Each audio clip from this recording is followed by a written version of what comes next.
Hello दोस्तों, percentage के part 2 video lecture में आपका एक बार स्वागत है। ठीक है, परसेंटेज को हम पार्ट 2 वीडियो देखने जा रहे हैं। साथियों, इसके पहले हमने परसेंटेज का पार्ट 1 वीडियो लेक्चर डिस्कस किया है। पार्ट 2 को समझने के लिए आप पहले पार्ट 1 हमारे वीडियो लेक्चर को देखें। उसमें बिल्कुल बेसिक्स से आपको समझाया गया है और उसमें 8-10 सवाल भी आपको लगवाए गए हैं बिल्कुल बेसिक्स से। ठीक है, तो पार्ट 2 देखने से पहले साथियों आप परसेंटेज के पार्ट 1 वीडियो को ज़रूर देखें। ठीक है, पार्ट 2 वीडियो को चलिए हम देखते हैं, कुछ क्वेश्चन इसमें लगाते हैं। ठीक है, तो ये क्या है, परसेंटेज का पार्ट 2, परसेंटेज पार्ट 2। ठीक है,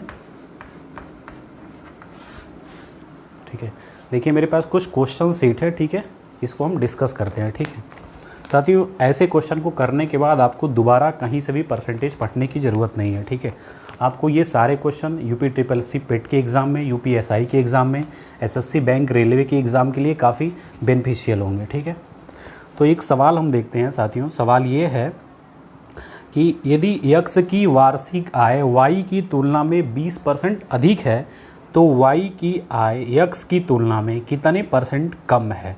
ठीक है, इसके विकल्प हैं, नोट कर देते हैं। 10%, 16 सही 2/3%,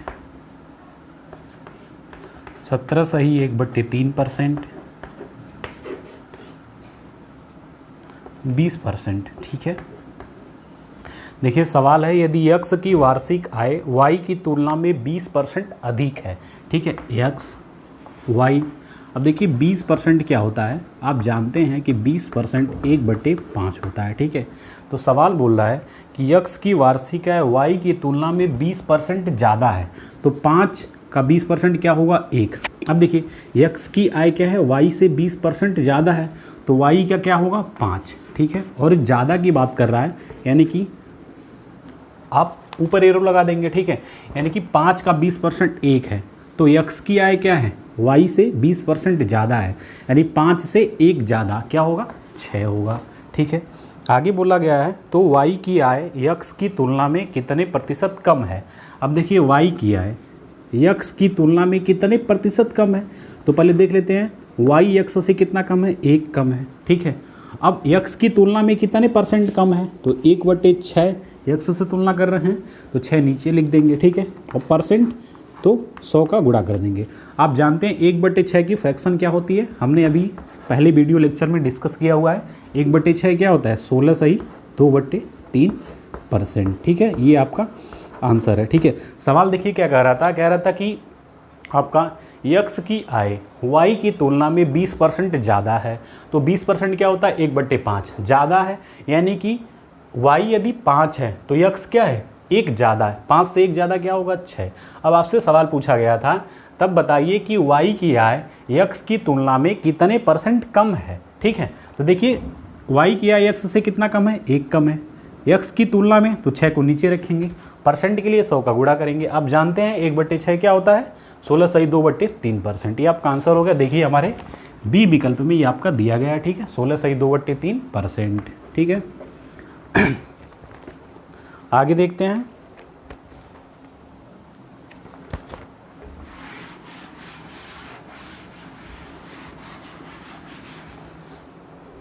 देखिए एक सवाल है, सवाल कह रहा है गांव में आबादी का 5/9 हिस्सा पुरुष है। ठीक है, यदि 30% पुरुष विवाहित हैं तो कुल जनसंख्या में अविवाहित महिलाओं का प्रतिशत क्या है। ठीक है, इसके विकल्प हैं 20 सही 2/9%, 27 सही 2/9%, 27 सही 7/9%,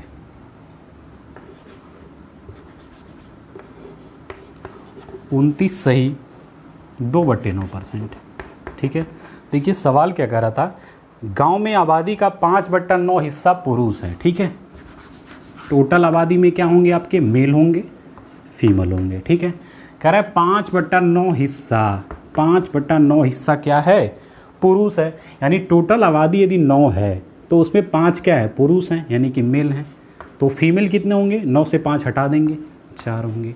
ठीक है, आगे बोला गया है यदि 30% पुरुष विवाहित हैं तो कुल जनसंख्या में अविवाहित महिलाओं का परसेंट क्या है। ठीक है फ्रेंड्स, इसमें एक कॉन्सेप्ट ये होता है यदि 30% पुरुष विवाहित हैं यानी जितने पुरुष विवाहित होंगे उतनी ही महिलाएं विवाहित होंगी। देखिए इस सवाल में आपसे ये नहीं बताया गया है, ठीक है, कि पॉलीएंड्री या पॉलीगेमी, आप पढ़े होंगे पॉलीएंड्री या पॉलीगेमी मतलब बहुपत्निकत्व और बहुपतित्व होता है। ठीक है, तो ऐसा कुछ नहीं है इस सवाल में। सवाल में क्या है, मोनो है। ठीक है, यानी कि एक पुरुष ने एक ही महिला से शादी किया हुआ है। ठीक है, तो जब कह रहा है 5/9 हिस्सा पुरुष हैं यानी 9 में 5 पुरुष हैं तो 4 महिलाएं हैं।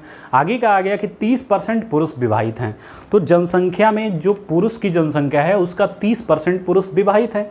तो 5 यदि पुरुष की जनसंख्या है तो 5 का 30% आप जब निकालेंगे तो कितना होगा, 5 का 30% आप निकालिए, देखिए 1.5 आएगा। ठीक है, 30 बचे 150 बटे 100 करेंगे 1.5 होगा। ठीक है, यानी कि यदि पुरुष 1.5 विवाहित हैं तो भाई महिलाएं भी 1.5 विवाहित होंगी, यानी 4 में यदि 1.5 महिलाएं विवाहित हैं तो कितनी अविवाहित हैं। आपसे सवाल में पूछा गया है अविवाहित महिलाओं का प्रतिशत क्या है, आपसे पूछा गया सवाल में कुल जनसंख्या में अविवाहित महिलाओं का परसेंट क्या है।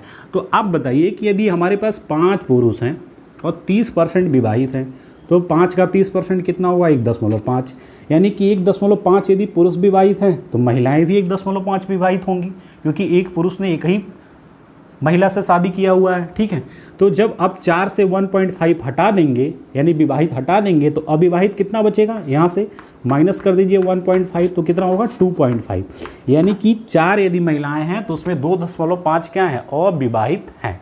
ठीक है, अब देखिए आपसे पूछा गया है इनका प्रतिशत कितना है कुल आबादी का अविवाहित का, तो टोटल आबादी कितनी है, 5 और 4 9, टोटल आबादी कितनी है, 5 और 4 9 है। ठीक है, तो अब टोटल 9 में 2.5 अविवाहित हैं। आपसे प्रतिशत पूछा गया है तो 100 का हम गुणा कर देंगे।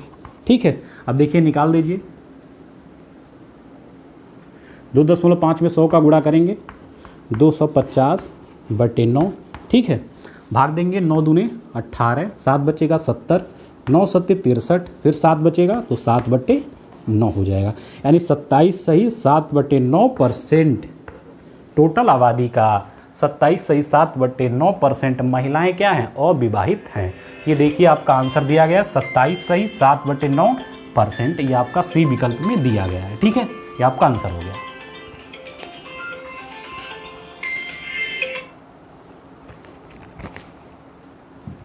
ठीक है, तो दोस्तों देखिए ये आपका सवाल था। ठीक है, हमने सोल्यूशन निकाल दिया, आंसर कितना आ गया 27 सही 7/9%। ठीक है, बहुत अच्छा सवाल है साथियों, प्रीवियस ईयर एग्जाम में ये पूछा गया है। ठीक है, आगे देखते हैं।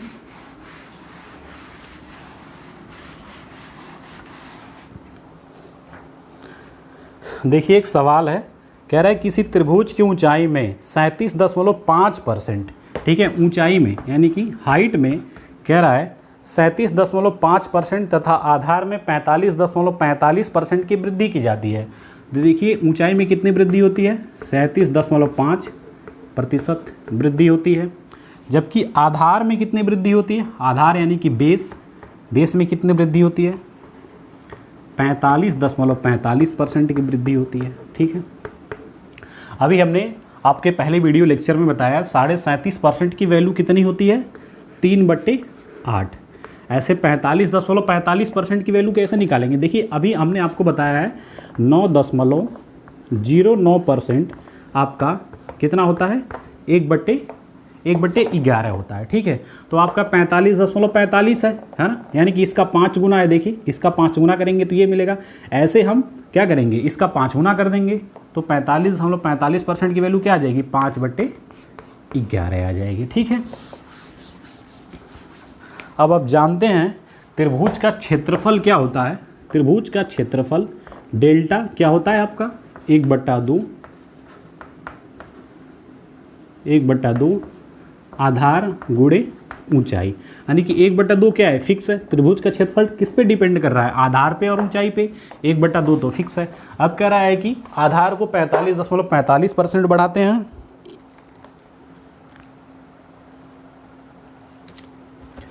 ठीक है, और ऊंचाई को 37.5% बढ़ाते हैं। तो अब देखिए ये आप कैसे निकालेंगे, पूछा गया कि क्षेत्रफल में होने वाली प्रतिशत वृद्धि बताइए। देखिए इसके विकल्प हैं, विकल्प है 200%, 100%, 125%, 150%, ठीक है, ये आपका है। अब आप जानते हैं क्षेत्रफल क्या होता है, आधार गुणा ऊंचाई होता है। हमने आधार को 45.45% बढ़ा दिया है, यानी 5/16, सॉरी 5/11। इसकी फ्रैक्शन क्या होगी, 5/11, यानी पहले यदि आधार 11 है तो हमने 5 बढ़ा के कितना कर दिया, 16 कर दिया। ऊंचाई को 37.5% बढ़ा दिया, यानी कि 8 है तो 8 में 3 बढ़ा दिया, कितना हो गया, 11 हो गया, ठीक है। अब देखिए दोनों का गुणा कर देंगे, ठीक है। तो आप देखिए 11 से 11 काट देंगे, 8 से भी आपका 16 कट जाएगा, 8 दूना 16, 8 एक कम 8। इधर आपका क्या मिला, 1 मिला, और इधर क्या मिला, 2 मिला। यानी एरिया यदि पहले 1 थी तो बाद में ये परिवर्तन करने के बाद कितनी हो गई, 2 हो गई। तो कितनी बढ़ गई, आप देखिए सीधे 1 से 2 हो गई, सीधे 1 बढ़ गई। 1 का मतलब सीधे 100% बढ़ गई। देखिए 1 में 1 बढ़ गई, ठीक है, ठीक है, गुणा 100 करेंगे, आपका 100%, ये आपका आंसर हो जाएगा, ठीक है साथियों, ठीक है। 100% देखिए बी विकल्प में दिया गया है, ठीक है। चलिए आगे देखते हैं।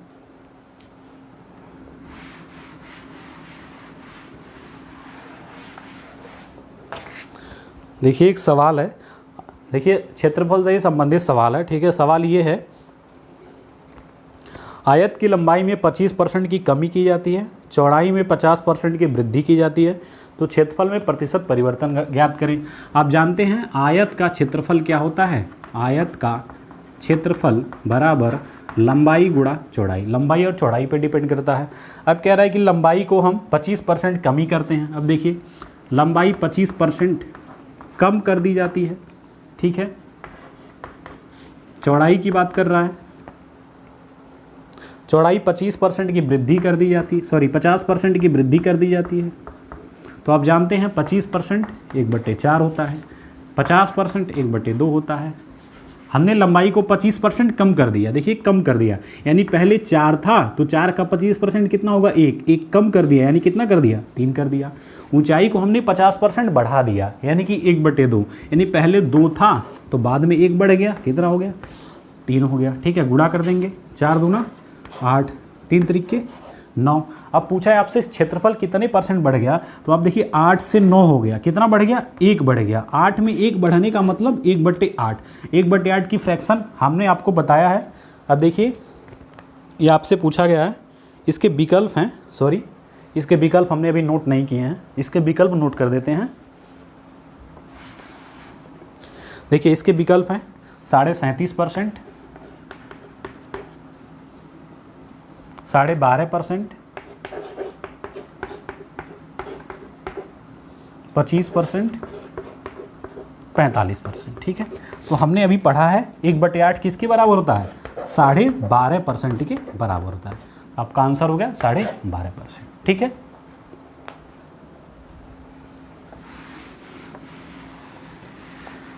साथियों बस ये सवाल आप करते जाइए, ठीक है। दोबारा आपको कुछ भी पढ़ने की ज़रूरत नहीं है परसेंटेज के लिए, ठीक है। आगे देखते हैं। सवाल ये है, कह रहा है देखिए क्षेत्रफल से भी संबंधित सवाल है।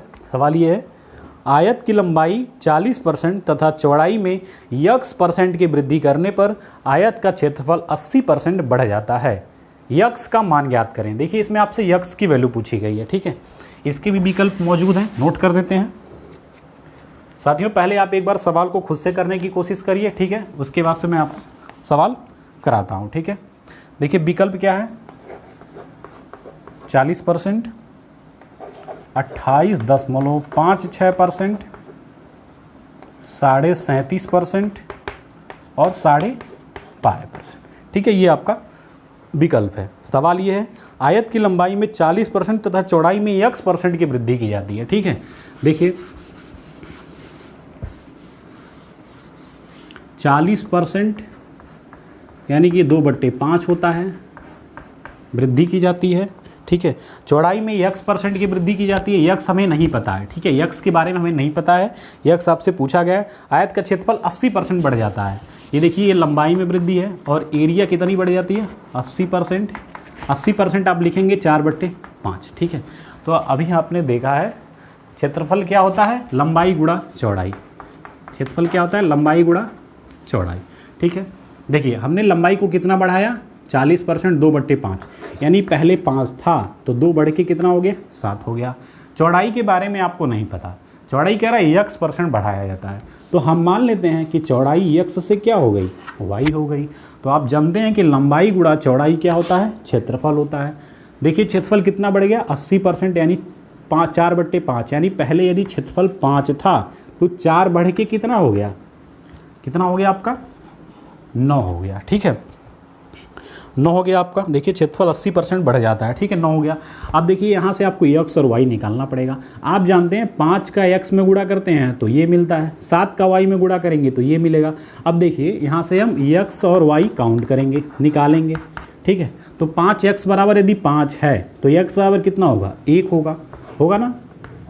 7y बराबर 9 है तो y बराबर क्या होगा, 9/7 हो जाएगा। ठीक है, 9/7 हो जाएगा। देखिए इसको हमें यहाँ से एक बार आपको समझने के लिए लिख देते हैं, 5x / 7y बराबर, देखिए 5 का x में गुणा करते हैं तो ये मिलता है, यहाँ लिख देंगे। 7 का y में गुणा करते हैं तो ये मिलता है, यहाँ लिख देंगे। अब देखिए 5 से 5 कट गया, x/y क्या निकल गया आपका, 7 ऊपर चला जाएगा, 7/9।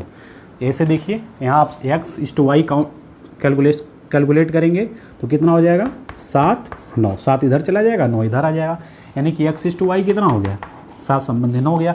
यानी कि पहले यदि चौड़ाई 7 थी तो बाद में कितनी हो गई, 9 हो गई, 9 हो गई। कितनी बढ़ गई, 2 बढ़ गई। 7 में 2/7 कितना होता है, आप जानते हैं 1/7 14.28% होता है, तो ये 2/7 है, तो ये किसके बराबर होगा, 28.28% के बराबर होगा। ये देखिए आप, सॉरी 28.56% के बराबर होगा। देखिए आप जानते हैं 1/7 किसके बराबर होता है, 1/7 आपका बराबर होता है 14.28%। तो ये कितना है, 2/7 है, तो 2 का गुणा कर देंगे तो 14 दूना 28, 28 दूना 56, यानी 28.56% इसका आंसर होगा। ठीक है,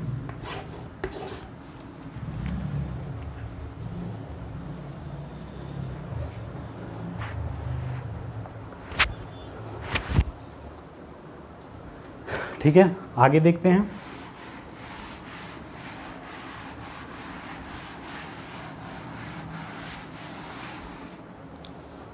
सारे सवाल को हम साथियों एक ही तरीके से करने की कोशिश करेंगे। ठीक है, एक सवाल है, देखिए सवाल आयतन पे है इस बार।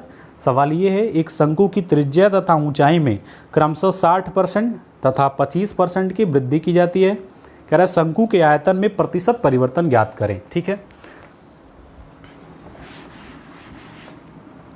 इसके विकल्प हैं 145%, 355%, 181%, 220%। ठीक है, देखिए शंकु की बात कर रहा है और आयतन की बात कर रहा है, तो हम जानते हैं शंकु का आयतन क्या होता है, आप पढ़े होंगे। शंकु का आयतन वॉल्यूम क्या होता है, 1/3 पाई r² h। तो 1/3 क्या है, फिक्स है। अब देखिए वॉल्यूम किस पे डिपेंड कर रहा है, पाई भी क्या है आपका, फिक्स है। ये डायरेक्टली प्रोपोर्शनल है त्रिज्या के स्क्वायर के, फिर ये डायरेक्टली प्रोपोर्शनल है किसके, ऊंचाई के। ठीक है, तो आपको बताया गया है शंकु की त्रिज्या में 60%, देखिए इसमें हम 60% की वृद्धि कर रहे हैं। 60% क्या होता है, 3/5 होता है। ठीक है, ऊंचाई में कितनी वृद्धि हो रही है, 25% की वृद्धि हो रही है, तो 25% क्या होता है, 1/4 होता है। ठीक है, अब देखिए निकाल देंगे इसको। 60% 3/5 वृद्धि हो रही है, यानी पहले त्रिज्या यदि 5 है तो 3 बढ़ गई, कितनी हो गई, 8 हो गई। और आप जानते हैं आयतन किस पे डिपेंड कर रहा है, त्रिज्या के स्क्वायर पे, यानी कि 2 बार, इसको हम 2 बार लिखेंगे तो 5 से 8 और फिर 5 से 8, इसको 2 बार लिखना पड़ेगा। ठीक है, ऊंचाई 25% बढ़ रही है, 1/4, यानी कि पहले 4 है तो 1 बढ़ गई, कितनी हो गई, 5 हो गई। ठीक है, इसको हम निकाल देंगे। ठीक है, देखिए 5 से 5 कट जाएगा आपका। ठीक है, अब कुछ नहीं कटेगा, 5 चौके 20, 8 अट्ठे 64, यानी कि पहले आयतन यदि 20 था तो बाद में कितना हो गया, 64 हो गया। कितना बढ़ गया, 44 बढ़ गया। देखिए 44 बढ़ गया, किसमें, 20 में। ठीक है, तो आपको प्रतिशत बताना है, 100 का गुणा कर देंगे, कितना हो जाएगा, 20 25 100। ठीक है, 44 का 5 में गुणा करेंगे, कितना होगा, 5 चौक के 20, 2 5 चौक के 20 और 2 22, 220% आपका आंसर होगा। यानी कि शंकु का आयतन कितना बढ़ जाएगा, 220%। देखिए ये डी आंसर है आपके पास। ठीक है,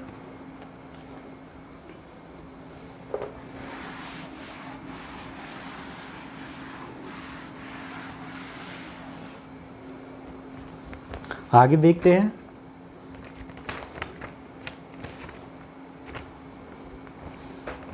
देखिए एक और सवाल है।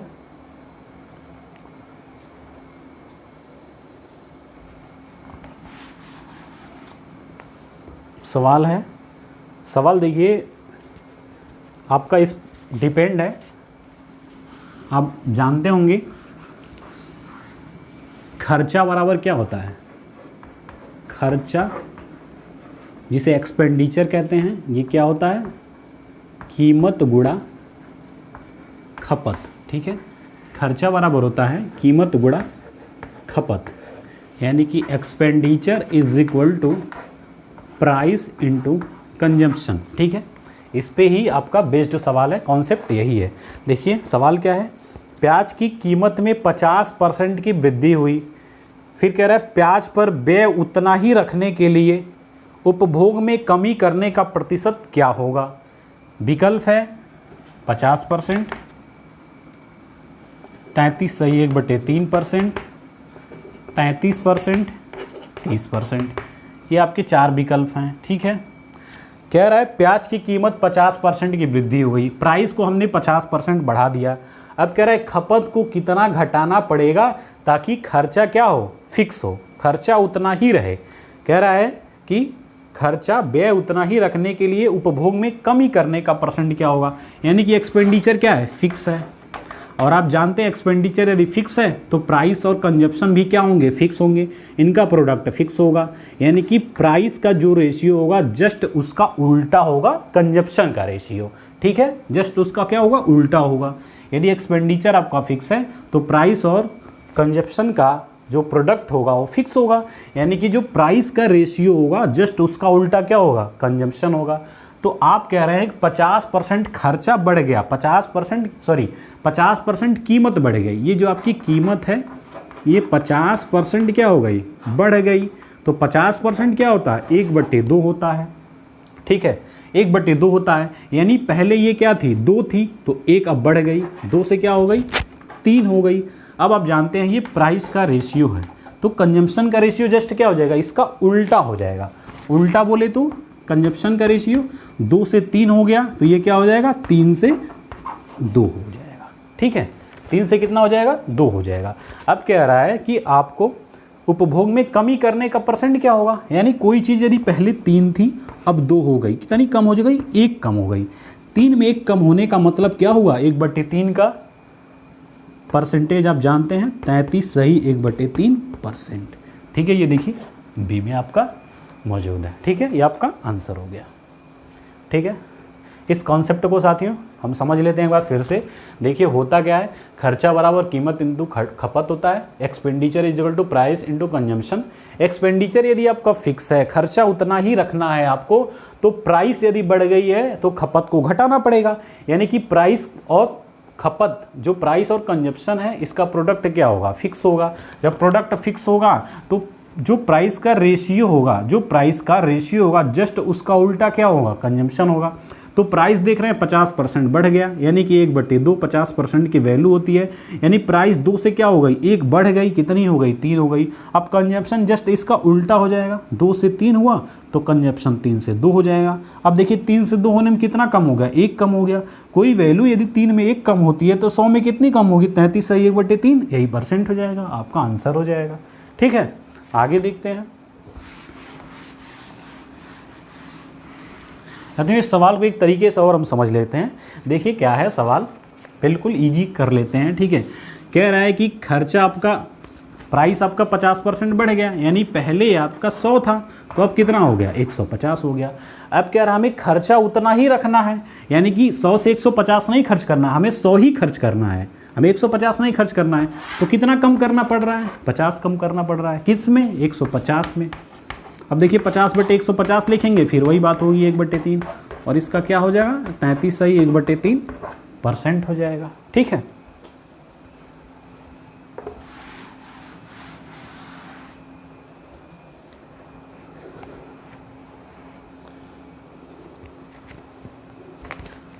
चलिए देखते हैं एक और सवाल। सवाल ये है, किसी वस्तु की कीमत में 25% की कमी की गई, तब उसकी बिक्री में X% की वृद्धि हुई। आगे कह रहा है, यदि राजस्व प्राप्ति में 20% की वृद्धि होती है तो X का मान क्या होगा।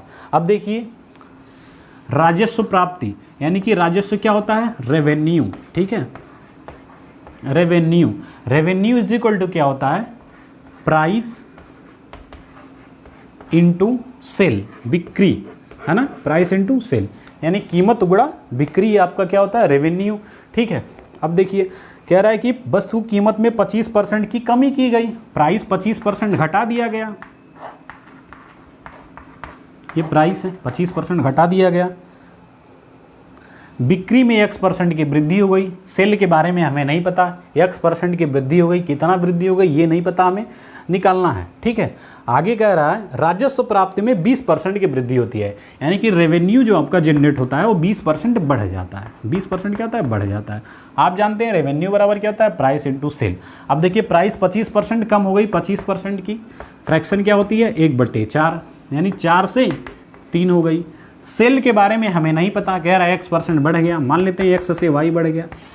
दोनों का प्रोडक्ट क्या होता है, रेवेन्यू 20% बढ़ गया, यानी कि 1/5 बढ़ गया। अब 5 था पहले तो क्या हो गया, 1 बढ़ गया, 6 हो गया। अब देखिए यहाँ से हम X/Y निकाल लेंगे। देखिए 4 का X में गुणा करेंगे तो 5 मिलेगा, यानी X बराबर क्या हो जाएगा, 5/4। रेशियो 3 का Y में गुणा करेंगे तो क्या मिलेगा, 6, तो Y बराबर क्या हो जाएगा, 6/3। अब देखिए इसको काट देंगे 2 बार में, यहाँ 2 का गुणा हो जाएगा, ये 3 कम 3, 3 दूना 6, 1 गुणा 5 करेंगे 5, 4 दूना 8, यानी 5 से 8। देखिए X/Y क्या आ गया, 5 से 8, ये आपका प्राइस है, ये आपका सेल है, ये आपका रेवेन्यू है। ठीक है, यानी सेल हमारा X से Y हो रहा था, यानी कितना, 5 से 8। अब कोई वैल्यू 5 से 8 हो गई तो कितनी आपकी बढ़ गई, 3 बढ़ गई। किस में, 5 में। और 3/5 आप जानते हैं किसके बराबर होता है, 60% के बराबर होता है। ठीक है, इसके भी विकल्प नोट कर देते हैं। विकल्प है 50, 45, 60, 75। ठीक है, देखिए आपका सी आंसर हो गया 60। ठीक है,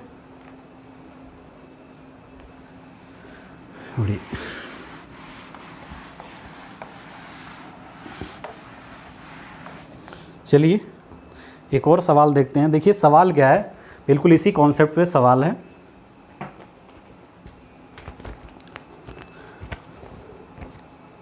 साथियों मैं एक बार आपसे फिर से बता रहा हूँ, जितने परसेंटेज के सवाल हमने अपने सीट से करवा रहे हैं, इतना करने के बाद आपको यूपीएसआई के लिए, यूपीटीपीएससी पेट के लिए जो परसेंटेज का चैप्टर है उसमें जितने भी टॉपिक आपसे पूछे जाएंगे, आपको फिर और कहीं से भी पढ़ने की ज़रूरत नहीं है। ठीक है साथियों, ठीक है, तो मैं एक सवाल फिर से लगवाता हूँ आपको। कह रहा है दाल के मूल्य में 32% की वृद्धि के कारण एक व्यक्ति अपने उपभोग में इस प्रकार कमी करता है ताकि उसके खर्च में केवल 10% की वृद्धि होती है। ठीक है, कह रहा है यदि मूल्य बढ़ने के पश्चात वह 150 केजी दाल का उपभोग करता है तो ज्ञात कीजिए प्रारंभ में उसने कितने केजी दाल का उपभोग किया था। इसके विकल्प हैं 180, 175 केजी में सारे विकल्प रहेंगे, 190, 200 केजी। ठीक है, आप देखिए अभी आपने पढ़ा है खर्चा बराबर कीमत गुणा खपत। ठीक है, इसी पे बिल्कुल है। कह रहा दाल के मूल्य में 32% की वृद्धि हो गई, यानी कि प्राइस क्या हो गया, 32% बढ़ गया। तो 32% आप जानते हैं इसकी फ्रैक्शन क्या होगी, 4 बाटे 32 और 4 25 100, यानी कि पहले यदि कीमत 25 थी तो आपका 8 बढ़ गया, कितना हो गया 33 हो गया। ठीक है, ये आपके मूल्य की बात है। कह रहा है अपने उपभोग में इस प्रकार कमी करता है कि उसके खर्च में केवल 10% की वृद्धि होती है। अब देखिए उपभोग में कमी कर रहा है, कंजप्शन में। आप मान लीजिए उसका उपभोग पहले x था, बाद में y हो गया। अब दोनों का प्रोडक्ट क्या होता है, खर्चा होता है। अब देखिए कह रहा है उसके खर्च में केवल 10% की वृद्धि होती है, तो 10% क्या होता है, 1/10 होता है। यानी कि पहले यदि 10 था तो बाद में कितना हो गया, 1 बढ़ गया, 11 हो गया। अब देखिए यहाँ से हम x/y निकाल लेंगे, तो x/y कितना होगा, देखिए 25 गुणा x करेंगे तो 10 आएगा, तो x का मान कितना होगा, 10/25 होगा। y देखिए 33 गुणा y करेंगे तो 11 आएगा, तो y बराबर क्या हो जाएगा, 11/33 हो जाएगा। अब देखिए कट कर दीजिए इसको, 5 दूने 10, 5 पचे 25, 11 3 33, गुणा कर देंगे। यहाँ देखिए हमने इसको 5 से काटा हुआ है, 5 दूने 10, 3 दूना 6, इधर कुछ नहीं है, 1 है, 5 एकम 5। यानी पहले उसका उपभोग यदि 6 था तो बाद में कितना हो गया, 5 हो गया। जबकि सवाल में कहा गया है कि मूल्य बढ़ने के पश्चात वह 150 केजी दाल का उपभोग करता है, तो ज्ञात कीजिए प्रारंभ में उसने कितने केजी दाल का उपभोग करता था। तो मूल्य बढ़ने के पश्चात पहले कितना उपयोग करता था, 6, बढ़ने के पश्चात कितना उपभोग कर रहा है, 5। जबकि सवाल में कितना दिया गया है, 150 केजी, 150 केजी। तो ये बताइए 5 की वैल्यू यदि 150 है तो 5 का 30 गुना 150, तो 6 का 30 गुना हम निकाल देंगे, कितना हो जाएगा, 180। यानी कि वह मूल्य बढ़ने के पहले 180 केजी दाल का उपभोग करता था, अब वह 150 केजी दाल का उपभोग करता है। ठीक है, तो 180 केजी आपका आंसर हो गया। 180 केजी देखिए पहले विकल्प में है। ठीक है, आगे बढ़ते हैं।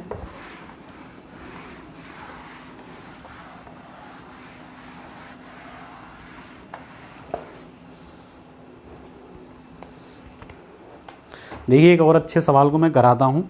सवाल ये है, एक व्यक्ति अपनी आय का 75% खर्च करता है। यदि उसकी आय में 20% की वृद्धि की जाती है तथा उसके खर्च में 10% की वृद्धि की जाती है तो बचत में प्रतिशत परिवर्तन ज्ञात करें। देखिए ये सवाल आपका, इसके विकल्प हम नोट कर देते हैं, 25%, 50%, 100%, 75%। ठीक है, देखिए कह रहे अपनी आय का 75% खर्च करता है। आप जानते हैं आय यानी कि इनकम, इनकम बराबर क्या होता है, खर्च गुणा बचत, यानी कि expenditure plus saving, sorry income बराबर क्या होता है, एक्सपेंडिचर प्लस सेविंग। जैसे कि आप मान लीजिए 500 रुपये कमाते हैं, आप 300 रुपया खर्च कर देते हैं तो कितना बचाते हैं, 200 रुपया बचाते हैं। यानी कि इनकम बराबर क्या होता है, एक्सपेंडिचर प्लस सेविंग। यानी कि आय बराबर, इसको लिख देंगे, आय बराबर खर्च प्लस बचत। ठीक है, ये आप जानते हैं। ठीक है, आगे देखते हैं, इसको आप नोट कर लेंगे। ठीक है, स्क्रीनशॉट ले लेंगे, फिर मैं सवाल समझाता हूँ। ठीक है, देखिए सवाल है, आय का 75% खर्च करता है। ठीक है, बिल्कुल पहले इसका तरीका, एक तरीका हम ये देख लेते हैं। ठीक है, 75% खर्च करता है, मानते हैं उसकी इनकम 100 है। ठीक है, आप जानते हैं इनकम बराबर क्या होता है, एक्सपेंडिचर प्लस सेविंग। इनकम मान लीजिए 100 है, 75% खर्च करता है यानी 75 खर्च कर देता है, तो बचाएगा कितना भाई, 25 बचाएगा। ठीक है, ये आपका हो गया। ठीक है, आगे कह रहा है आय में 20% की वृद्धि होती है। अब आय 20% बढ़ गई, यानी कि कितनी हो गई, 120 हो गई। आगे कह रहा है उसके खर्च में 10% की वृद्धि होती है। अब बताइए कि 75 का 10% कितना होगा, 7.5 होगा, यानी 7.5 बढ़ जाता है, तो 75 से कितना हो जाता है, 82 हो जाता है। अब बताइए उसकी सेविंग कितनी होगी। यदि कोई 120 रुपया कमाता है, 82 रुपया खर्च करता है, तो कितना बचाएगा भाई, 37.5 रुपया बचाएगा। अब आपसे पूछा गया है कि उसकी बचत में कितने % की वृद्धि होती है, ये आपसे पूछा गया है। तो देखिए पहले बचत कितनी थी, 25, अब कितनी हो गई 37.5, कितना बढ़ गया 12.5 बढ़ गया, किस में 25 में, यानी कि कितना होगा ये 1/2, और 1/2 आप जानते हैं कितना होता है 50%, ये आपका आंसर हो गया। ठीक है, इस सवाल को मैं एक बार और दूसरे तरीके से बताता हूँ। ठीक है, इसको आप नोट कर लीजिए, स्क्रीनशॉट ले लीजिए।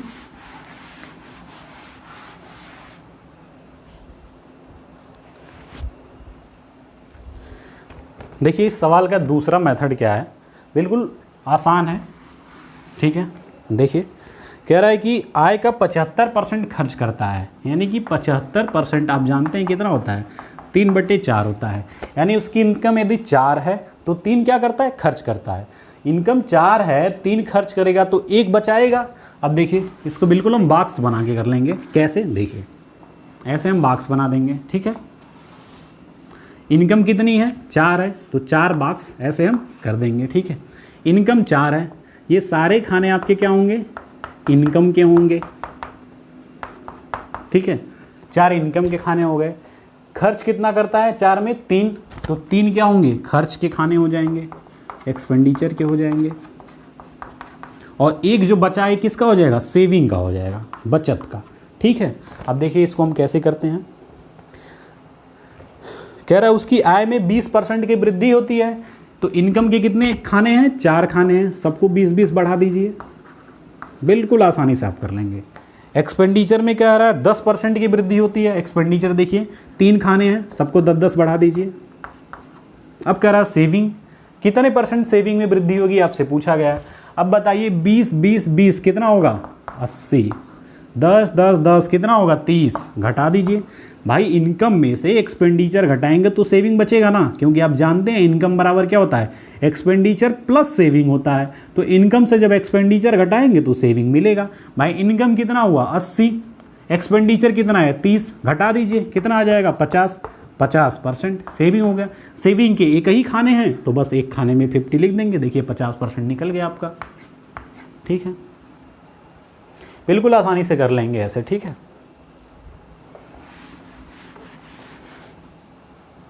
देखिए एक और सवाल है इसी पे है बिल्कुल। ठीक है, सवाल है एक व्यक्ति की आय उसके खर्च से 80% अधिक है, 80% अधिक है। 80% क्या होता है 4/5।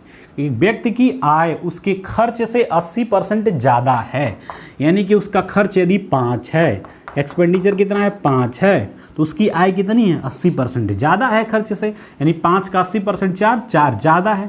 इनकम कितनी हो जाएगी 5 और 4 9। ठीक है, अब आप बताइए यदि किसी व्यक्ति की इनकम 9 है, एक्सपेंडिचर 5 है, तो भाई सेविंग कितना होगा, सेविंग कितना होगा 9 - 5 = 4 होगा। ठीक है, यानी कि इनकम के 9 खाने बनेंगे, एक्सपेंडिचर के 5 खाने बनेंगे और सेविंग के 4 खाने बनेंगे। ठीक है, आगे देख लेते हैं। उसकी आय 11% बढ़ जाती है। भाई इनकम के 9 खाने हैं और 9 11 बढ़ेंगे तो कितना बढ़ जाएगा 99% बढ़ जाएगा। बढ़ेगा कि नहीं बढ़ेगा, बढ़ेगा ना। आगे देखते हैं, खर्चा 7% बढ़ जाता है। भाई एक्सपेंडिचर के 5 खाने हैं और 7% बढ़ेगा तो 7 5 बार कितना हो जाएगा 35% हो जाएगा। अब आप बताइए सेविंग के कितने खाने हैं 4 खाने हैं, तो भाई इनकम माइनस एक्सपेंडिचर बराबर सेविंग। 99 से 35 घटाएंगे कितना मिलेगा 64। आप घटाएंगे 99 से 35 तो 64 मिलेगा। अब 64% है, लेकिन सेविंग के खाने कितने हैं 4 खाने हैं, तो चारों को 4 भाग में डिवाइड कर देंगे, कितना हो जाएगा 16%। ठीक है, इसके आंसर 16%। इसका विकल्प नोट कर देते हैं। देखिए इसका विकल्प दिया है 7%, 16%, 8%, 24%। ठीक है, तो देखिए 16% इसका आंसर हो गया। हमने आपको बताया ना। ठीक है, कह रहा है कि उसकी आय खर्च से 80% अधिक है। 80% 4/5, यदि खर्च 5 है तो आय 80% ज़्यादा, यानी 5 4 9 है। तो बताइए कोई इनकम 5 करता है, एक्सपेंडिचर 5 करता, सॉरी इनकम 9 करता है, एक्सपेंडिचर 5 करता है, तो सेविंग क्या होगी 4, यानी कि इनकम के 9 खाने बनेंगे, एक्सपेंडिचर के 5 खाने बनेंगे और सेविंग के 4 खाने बनेंगे। अब कह रहा है इनकम 11% बढ़ जाता है, यानी 9 खाने 11% बढ़ेंगे तो 99% बढ़ जाएगा। कह रहा है खर्चा 7% बढ़ जाता है, खर्चा 5 खाने हैं, 7% यदि बढ़ेगा तो 5 गुणा 7 35% बढ़ जाएगा। अब इनकम माइनस एक्सपेंडिचर करेंगे तो क्या आएगा, सेविंग आएगा। 99 से 35 घटाएंगे कितना होगा, 64% होगा। सेविंग के कितने खाने हैं, 4 खाने हैं, तो 4 का भाग लगा देंगे, कितना हो जाएगा, 16% हो जाएगा। ये आपका आंसर हो जाएगा। ठीक है,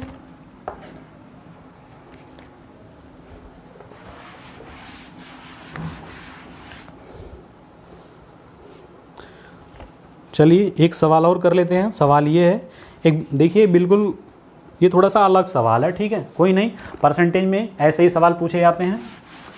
सवाल बिल्कुल इजी है। सवाल है, एक विद्यार्थी को एक परीक्षा में उत्तीर्ण होने के लिए 47% अंक की ज़रूरत थी।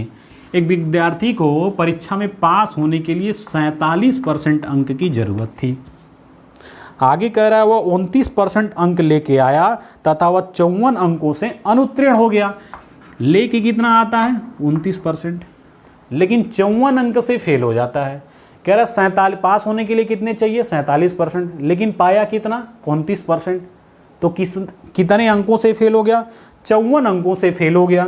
आगे क्या है, तो उसके उत्तीर्ण अंक कितने थे ये पूछा गया है। तो इसके विकल्प हैं 131, 140, 125, 141। ठीक है, देख लेते हैं। कह रहा है कि एक विद्यार्थी को पास होने के लिए 47% अंकों की ज़रूरत है, वह 29% अंक लेके आता है और 54 अंकों से फेल हो जाता है। भाई 47 चाहिए, 29 लेके आया, कितने परसेंट कम लेके आया, 18% कम लेके आया। अंकों में कितना कम लेके आया, 54 अंक कम लेके आया। तो आपसे पूछा गया है उत्तीर्ण होने के लिए कितने अंक की ज़रूरत है। अब बताइए 18% यदि 54 के बराबर है तो उसको उत्तीर्ण होने के लिए कितने अंक चाहिए, 47% अंक चाहिए।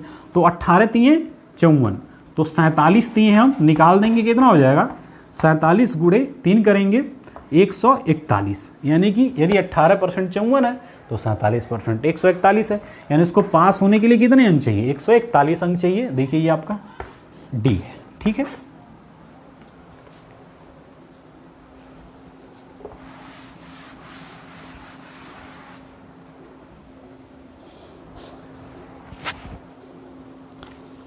आगे देखते हैं साथियों। इस वीडियो लेक्चर का ये लास्ट सवाल है, ठीक है, देख लेते हैं। देखिए सवाल है, कह रहा है कि एक छात्रा ने 23% अंक प्राप्त किए और 43 अंक से अनुत्तीर्ण हो गया। दूसरे छात्रा ने 37% अंक प्राप्त किए और उत्तीर्ण होने से 55 अंक ज़्यादा लाया। तो उत्तीर्ण होने के लिए कितने अंक की ज़रूरत थी, ये पूछा गया है आपसे। उसे पास होने के लिए कितने अंक की ज़रूरत थी। विकल्प है 204, 220, 180, 234। ठीक है, सवाल देखते हैं। सवाल है, एक छात्र ने 23% अंक प्राप्त किए और 43 अंक से अनुत्तीर्ण हो गया, फेल हो गया। तो भाई देखिए, पास होने के लिए उसे क्या चाहिए, 23% अंक चाहिए। कितने चाहिए, 23%, लेकिन वो फेल हो जाता है कितने से, 43 अंक से। 43 अंकों से क्या हो गया, फेल हो गया। दूसरे छात्रा ने 37% अंक लेके आए, दूसरे छात्रा ने 37% अंक लेके आए और जो अंक लेके आया उत्तीर्ण होने से 55 अंक ज़्यादा लेके आया। यानी कि ये क्या है, 55 ज़्यादा लेके आ रहा है। ठीक है, ये 23% पाया, 43 अंकों से फेल हो गया। ये 37% पाया और पास होने से 55 अंक ज़्यादा लेके आया। ठीक है, तो पूछ रहा है आपसे उत्तीर्ण होने के लिए कितने अंक की ज़रूरत थी। देखिए इसमें हमें क्या निकालना पड़ेगा, या तो हम 23% अंक निकाल दें और उसे 43 अंक दे दें, क्योंकि 23% लेके आया लेकिन 43 अंकों से तो फेल हो गया ना। तो 23% निकालेंगे और 43 अंक ऐड करेंगे, या तो 37% अंक निकालेंगे और 55 अंक क्या कर देंगे, माइनस कर देंगे। तो उत्तीर्ण होने के लिए कितने अंकों की ज़रूरत है ये हमें पता चल जाएगा। अब देखिए इसको लगाते हैं, कैसे लगाएंगे, कुछ नहीं करना है। देखिए आप क्या करेंगे, आप इसको मान लीजिए 1, इसको मान लीजिए 1, इसको मान लीजिए 2। ये 1 है, ये 2 है, 2 में से 1 घटा दीजिए। जब 2 में से 1 घटाएंगे तो देखिए 37 में से 23 जाएगा तो कितना होगा, 14%। ठीक है, और देखिए 55 में से -43 घटाएंगे तो ये दोनों क्या होगा, जुड़ जाएगा। ठीक है ना भाई, 55 में से आप घटा रहे हैं क्या -43, तो भाई माइनस माइनस प्लस हो जाएगा, दोनों जुड़ जाएगा। 5 3 कितना होगा 8, 5 4 कितना होगा 9, यानी कि 14% 98 के बराबर आ रहा है। अब हमने क्या बोला है, उत्तीर्ण होने के लिए कितने अंक चाहिए ये आपको निकालना है। तो आप 23% निकाल दीजिए, 43 अंक जोड़ दीजिए, या तो 37% निकाल दीजिए और 55 अंक घटा दीजिए। तो हम क्या करेंगे, सबसे ईजी रहेगा, 23% निकालेंगे और 43 अंक जोड़ देंगे। ठीक है, क्योंकि उसे पास होने के लिए क्या चाहिए, 23% और 43 अंकों से फेल हुआ है तो 43 अंक और चाहिए। तो 14% यदि 98 है तो 23% कितना होगा, आप देखिए 14% 98 है तो 1% किसके बराबर होगा, 14 सत्ते 98, 7 के बराबर होगा। तो 23% किसके बराबर होगा, 23 गुणा 7, 7 त्रिक 21, 7 दूना 14 और 2 16।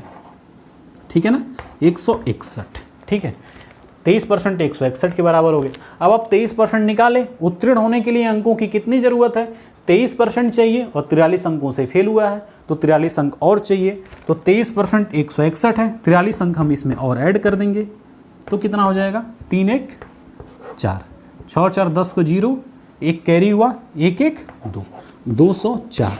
यानी उसे पास होने के लिए कितने अंक चाहिए, 204 अंक।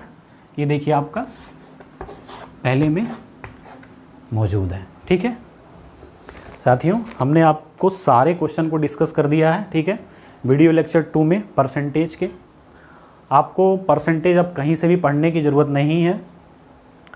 आप आगामी होने वाली परीक्षाएं जो UPTSC पेट की एग्ज़ाम होने जा रहा है, UPSI का एग्ज़ाम होने जा रहा है, NTPC CBT 2 का एग्ज़ाम होना है, SSC CGL CHSL का एग्ज़ाम होना है, सारे एग्ज़ाम के लिए आपको परसेंटेज और कहीं से पढ़ने की ज़रूरत नहीं है। आप मेरे परसेंटेज की वीडियो लेक्चर 1 को, वीडियो लेक्चर 2 को देख लीजिए। ठीक है, आपको सारे कॉन्सेप्ट क्लियर हो जाएंगे और हमने बहुत अच्छे अच्छे सवाल लगवाए हैं। ठीक है, आपको और दोबारा कहीं से पढ़ने की ज़रूरत नहीं है। साथियों, आपको वीडियो अच्छा लगे तो एक बार लाइक करिए, सब्सक्राइब करिए और मैं आपसे रिक्वेस्ट करता हूँ वीडियो पूरा देखिए, तब आपको परसेंटेज और अच्छे से समझ में आएगा। ठीक है, और चैनल को शेयर करिए। ठीक है, वीडियो को शेयर करिए, चैनल को सब्सक्राइब करिए, लाइक करिए। Thank you so much.